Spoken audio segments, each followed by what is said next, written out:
Assalamualaikum warahmatullahi wabarakatuh. A'udzubillahi minasyaitonirrajim. Bismillahirrahmanirrahim. Ya ayyuhallazina amanu hal adullukum ala tijaratin tanjikum min ajabin alim tu'minuna billahi wa rasulihi wa tujahiduna fi sabilillahi bi amwalikum wa anfusikum zalikum khairul lakum in kuntum ta'lamun. Shadaqallahul azim. Apa kabar semuanya? Semoga semuanya sehat dan diberikan kelapangan dalam menerima ilmu di hari ini.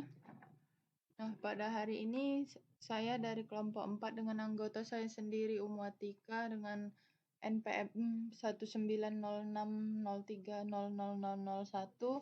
di mata kuliah teori ring dengan dosen pengampu Bu Nurrahmi Rizky MPD. Kita akan mempelajari tentang ring polinomial. Nah, kita masuk ke definisi atau pengertiannya. Ring polinom merupakan gabungan dari dua atau lebih ring. Bentuk umum dari suatu polinom atau suku banyak adalah fungsi Px sama dengan A0 ditambah A1x pangkat 1 ditambah A2x2 A2x pangkat 2 ditambah titik-titik atau hingga tambah n x pangkat n sama dengan sigma n dengan sigma batas atas n dan bawah i sama dengan 0 i x i di mana ai adalah koefisien dari fungsi px. Bila x pangkat n tidak sama dengan 0, maka derajat dari fungsi px adalah n, dan bila n sama dengan 0, maka derajat fungsi px adalah 0.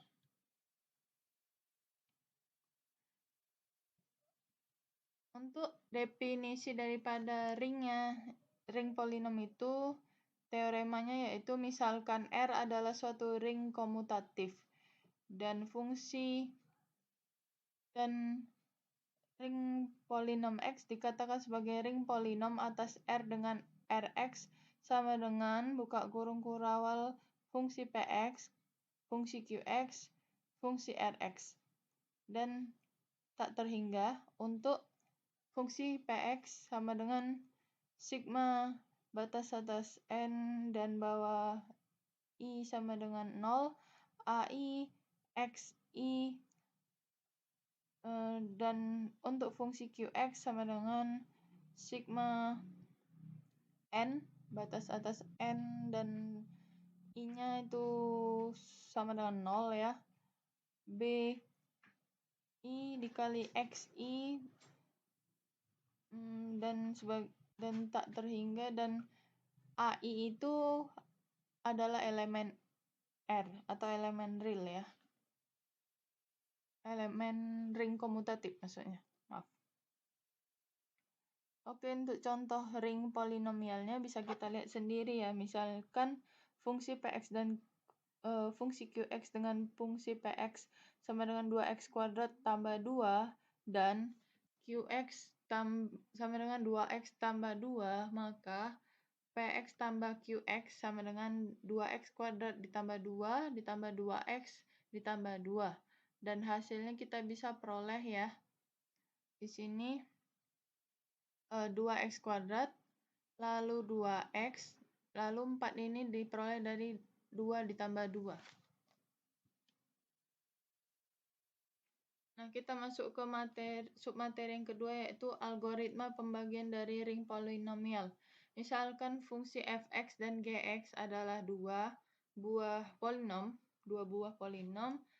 Jadi fungsi fx dan gx ini merupakan elemen dari ring komutatif x ya, dan fungsi gx itu tidak sama dengan 0.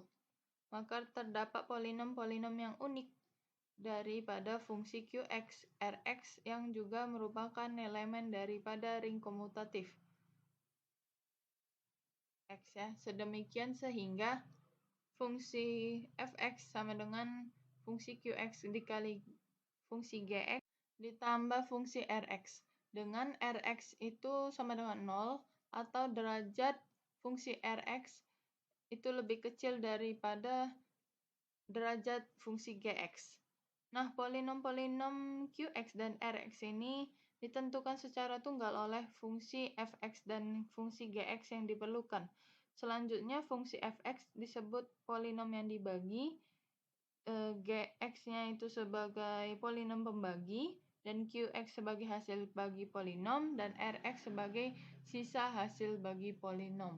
Ini adalah teorema daripada algoritma pembagian dari ring polinomial. Kita masuk ke submateri yang ketiga, yaitu unsur-unsur tereduksi, dan tidak tereduksi ring polinomial. Di sini kita ada teorema 9.2 ya dari sumbernya.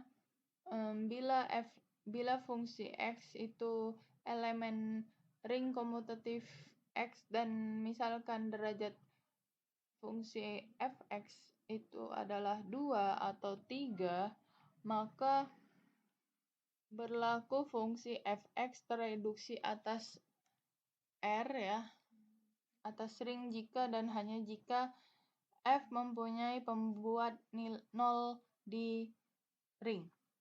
Buktinya yaitu misalkan fungsi x tereduksi atas R, atas ring ya, berarti fungsi fx sama dengan gx dikali hx, fungsi gx dikali fungsi hx dengan 0 lebih kecil derajat fungsi gx dan derajat fungsi hx lebih kecil derajat fungsi fx. Nah, diperoleh fungsi gx atau fungsi hx berderajat 1. Misalkan, fungsi gx berderajat 1, maka fungsi gx-nya sama dengan x kurang a untuk a elemen ring, berarti fungsi ga sama dengan 0, sehingga fungsi fa sama dengan 0. Jadi f mempunyai pembuat 0 di ring itu. Atau hasilnya itu 0 ya untuk ringnya. Nah, bukti yang kedua yaitu misalkan fungsi fa sama dengan 0 ya, kita lihat yang tadi, dan a itu adalah elemen ring ya. Berarti kalau misalnya kita buat x kurang a adalah faktor dari fx atau dari fungsi fx, jadi fungsi fx ini tereduksi atas ring ya. Nah, untuk contohnya yaitu tunjukkan bahwa polinom fungsi px sama dengan x kuadrat ditambah x tambah 2 tidak tereduksi atas z3. Ya. Jadi di mana Z3 ini memiliki anggota yaitu 0, 1, dan 2 ya. Kita bisa lihat sendiri. Maka diperoleh polinom PO ya. Polinom P0 ya. Sama dengan kita masukkan aja 0 ini ya, dari rumus yang ini kita masukkan. Jadi x-nya itu kita buat jadi 0, jadi 0 kuadrat ditambah 0 ditambah 2. Jadi inilah bentuk polinom yang tidak tereduksi atas Z3. Oke, demikianlah presentasi saya hari ini. Apabila ada saran ataupun komentar, silakan disampaikan di grup WhatsApp dan di YouTube. Baiklah, terima kasih. A'udzubillahi minasyaitonirrajim. Bismillahirrahmanirrahim. Nasrun minallahi wa fatun qaribun wa basyiril mu'minin. Wabillahi taufiq wal hidayah. Wassalamualaikum warahmatullahi wabarakatuh. Semoga video ini bisa dimengerti dan dipahami ya. Bye bye.